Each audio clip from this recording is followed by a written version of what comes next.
And welcome to the Rick House. My name is Cyrus Farmer, and you are watching and listening to the debut episode of the Stomp the Tee Podcast. Now, we are your one-stop shop for urban and suburban lifestyle leisure choices.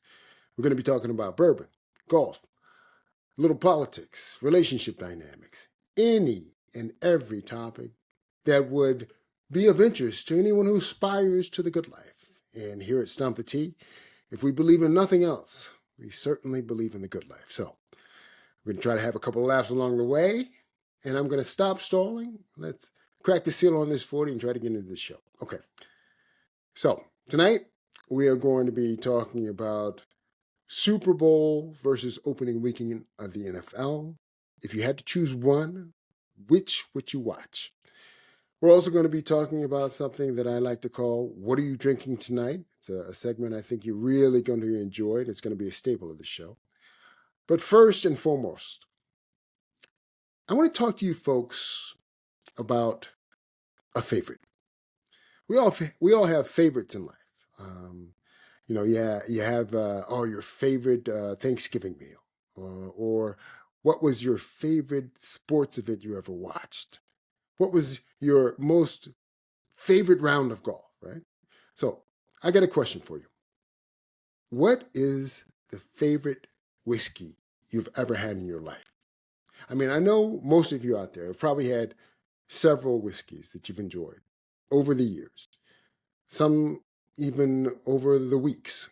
But I can tell you right now, there is one whiskey that stands out in my mind, and it is like chasing your first high. This whiskey, I had a ton of whiskeys before then. I've had way more after. But this whiskey I probably had sometime in the early to mid 2000s, probably around 2008 or 9, something like that. I'm going to grab my notes and I'm going to tell you what it is. The whiskey was called Scott's North of Scotland 1964 Scotch whiskey. Guys, it was a single grain whiskey. It is almost impossible to find. Now, if you go to the website and you look under the whiskeys tab, the bottle, the picture you see is the picture I took of the bottle that I drank from. Now, I had this whiskey twice over probably 18-month span. I was living in Los Angeles at the time, and my next door neighbor, a guy named Glenn Gritzner, fantastic guy, by the way. He has quite a profile on some of your socials. You'll see him. He knows the LA cocktail scene better than almost anyone alive. Anyway, Glenn had a bottle of this in his home, and one day let me try it. Now, this North of Scotland was an unbelievably smooth drink. I got to tell you, let me give you a couple stats. Now, apparently, I have some notes here. Apparently, it was first, the distillery was built in 1957. And this is according to the Dining for Pearls blog, all right? The distillery was built in 1957, and it was originally named the Strathmore Distillery. They changed the name of the distillery to North of Scotland in 1964, the year that I tasted the vintage. According to Whiskey Advocate, the single grain in this North of Scotland wonderful, wonderful whiskey is barley. And it was barley that was a single grain barley that was, the whiskey was finished in a port cask. So, now, depending on where you look online, this whiskey is anywhere between 43 to 51% ABV. Again, this is 1964, so these bottles no longer exist in the retail market. You have to be lucky to find one. Now, some people will sell them online.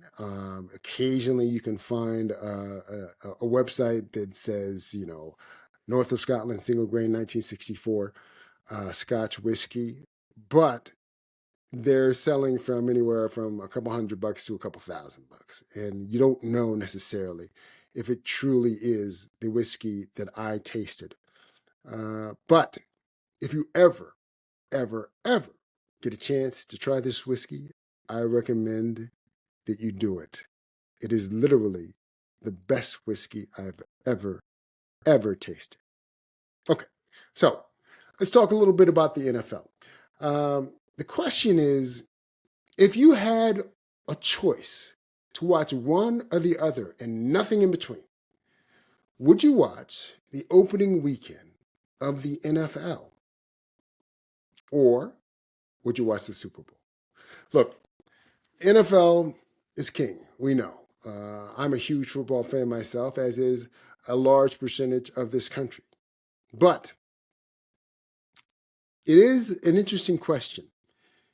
Do you watch one slate of games, being the opening weekend, or do you watch the finale? Now, pros and cons to each. And I will give you my answer right after we go through this. For opening weekend, pros. It's a national holiday, basically. That whole weekend, essentially, especially when you've moved the schedule back to where it's around September 11th and, just after Labor Day, give or take. It's fantastic the way the NFL has set up these standalone debut games, a Thursday night game with the champion playing someone else. And then now this year they added the Friday night game, which is a standalone as well. Then, of course, you have all the weekend games, Sunday night and Monday night, which is usually a doubleheader. So the good thing about it is you've had months off of football, and you can't wait to see how these rookies are going to look. You can't wait to see how the free agent signings are going to affect your team. Hope springs eternal. Everybody is 0-0, and this could be your year before it kicks off. The anticipation is always fantastic for opening weekend of NFL. So those are the pluses. The cons. The games aren't always so great. And I myself am a big believer that the safety reasons that people have used and expressed for shortening the preseason are completely valid. I get that. But I think it does take away from the quality of the product the first few weeks of the season. Very, very, very few teams put their veterans on the field or their star players on the field for the first, for any of the preseason games at all. And I got to say, the Monday night doubleheaders, not a fan. I mean, I get it. Do what you want to, ESPN. You bought the property. You can do whatever you want with it. But I like to focus on one game at a time. I don't like to switch back and forth, especially the first weekend of the season. So that's kind of a downer for me. Now, the other con in the opening weekend of the NFL is that fans are almost always, to a large degree or a small degree, but it's going to happen, fans will overreact to the results of the first game. Your team wins, we're going to the Super Bowl. This is going to be great. Your team loses, oh my gosh, we're going to be 0-16. I can't believe we're going to have the first pick in the draft. This is awful. So that's the first weekend of the season. Lots of volume, lots of product, fantastic getting that anticipation sated. But again, not every game is great. The Super Bowl, the pros.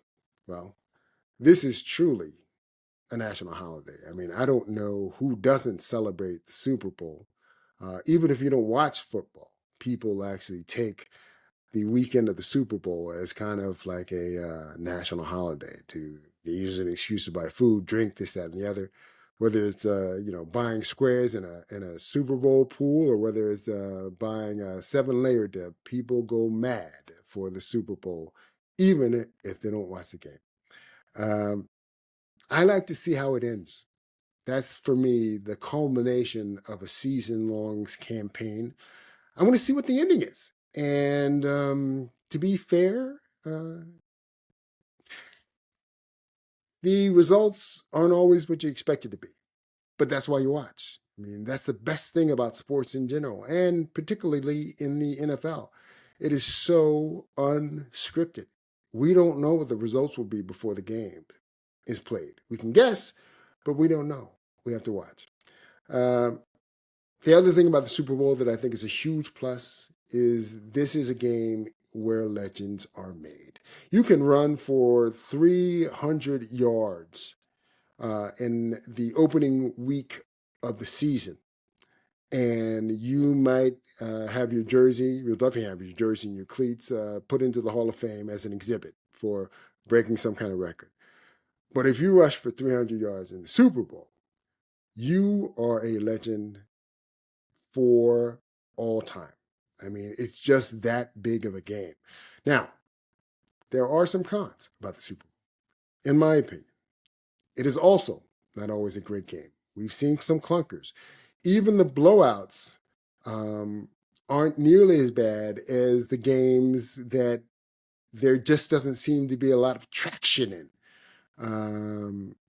There are a couple of Super Bowls that come into mind. I will say last year's Super Bowl, as light as the scoring was, the first half, I thought that game was a tension-filled game. I know a lot of people thought Kansas City and San Francisco, it didn't really get started until the third quarter or so, but I thought that literally San Francisco was probably one touch away from a big play every time they had the ball. I felt the same way about Kansas City. I thought it was an incredibly compelling Super Bowl, but it's not always the case. And last but not least, I know this is a con, but I watch also. But if you're just talking football, the halftime show kind of breaks up the flow. I'm just being honest. I mean, there have been some great halftime performances. And I have to say, last year, let's take last year in particular. I thought Usher did an unbelievable job. He crushed it. Just the fact that he was on roller skates alone was worth the price of admission. There have been some halftime shows that haven't been so good, but generally speaking, the halftime show, in a way, kind of stands on its own. It's almost like a separate production. By definition, it's a separate production, but I think if you're thinking about the Super Bowl as a game, the halftime show kind of gets in the way, even though I want to watch the halftime show every year.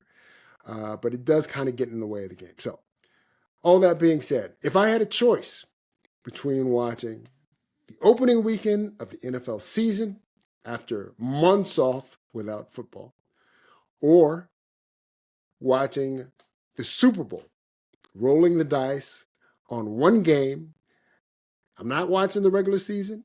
I'm not watching the playoffs. I'm not watching the championship games the week before, 2 weeks before. I can only watch the Super Bowl. I think I have to go with the Super Bowl. I'll be honest. As good as opening weekend can be, I want to see how the story ends. Yeah, that's me. Okay, so, folks, I have a question for you. What are you drinking tonight?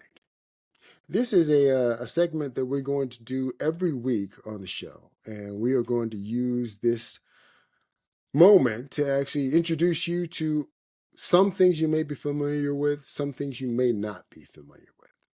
So, the question is, what are you drinking tonight? I myself am drinking New Riff Single Barrel. Okay, let me tell you a little bit about this bourbon. Let me grab my notes because I want to give you good information. Guys, this New Riff Single Barrel is a very, very good bourbon. Now, it's overproof. This particular bottle, all the single barrels from New Riff have slightly different stats. They have the same mash bill, but they have slightly different stats on the ABV. This particular bottle has an ABV of 59.05. That makes it 118.1 proof. Now, I know some of you out there are saying 118 proof. Oh my gosh, I would be on the floor after I just smelled it. No, that's the craftsmanship that is done with this New Riff single barrel. I'm telling you, It's spicy. It's got some punch, but it is incredibly flavorful. It is non-chill filtered. What else do I have here? It's aged at least 4 years. The mash bill is 65% corn, 30% rye, and 5% malted barley. Now, that is a high rye mash bill. It's distilled in Newport, Kentucky, and their distillery offers tours and all sorts of things. Now, what do I mean when I say non-chill filtered? Um, there is a process where some bourbon and some alcohol, some whiskey, gets filtered. That means they take out sediment and they run it through a process where things can be removed that are floating loose in the actual whiskey. Uh, Here's a way to think about it. If you ever had chili, if you've ever made chili, right? What happens is when you make the chili, it has all this great flavor, and then sometimes what happens is you skim it off, you skim the fat off the chili, so that it'll be a little healthier. That's what chill filtration is, right? So non-chill filtration is when you take that same chili you made that is full of flavor and you put it in the fridge, and the next day when you take it out to heat up some more, there are these solid fats that have formed on the top of the chili and throughout the chili until you heat it up again. That's essentially non-chill filtration in action. Those are fats, essentially, in the whiskey that get filtered out when you chill filtration and alcohol. Non-chill filtration leaves all that in. And what does that do? It gives you flavor. Now, you'll find that a lot of your overproof alcohols, they generally are all going to be labeled as non-chill filtration, simply because once you get to about 107 proof and higher, ice does not cloud the whiskey, which is essentially what happens when you put that chili in the fridge and you put an ice cube in non-chill filtered alcohol that's below 107 proof, it's going to get cloudy. That's like the refrigeration process. But once you get over 107 proof, that doesn't happen. So you'll find a lot of your overproof, your barrel strength, your cask strength whiskeys are going to be non-chill filtered. Why? Because it keeps the flavor in the glass. So, new riff. I can tell you right now that you're going to find that at probably anywhere between $50 and $60 a bottle. It's incredibly affordable for the quality of the whiskey. I'm looking forward to getting out there to Kentucky to visit their distillery at some point. And I got to tell you, I'm a big, big fan of this New Riff single barrel. So that's the show for tonight. Guys, I need to tell you something. We are going to be, as I say, building this plane while we're in the air. So go to the website, check in, look for the podcast. We have our own YouTube channel. You can find it there. We'll have some audio versions up as well. Like, recommend, and do all the things that you would do to support any show. We are big fans of you, and we're going to give you some fantastic content over the next few years. So I can tell you, next week's episode, we're going to be here every week. Next week's episode is going to be shot in the wonderful islands of St. Kitts and Nevis. We're going to have some fantastic content for you. So next week will be a very fun show. Looking forward to seeing you here. So with that, this is Cyrus Farmer, Stomp the Tee. Thank you for joining us. And as always, we will see you on the first tee.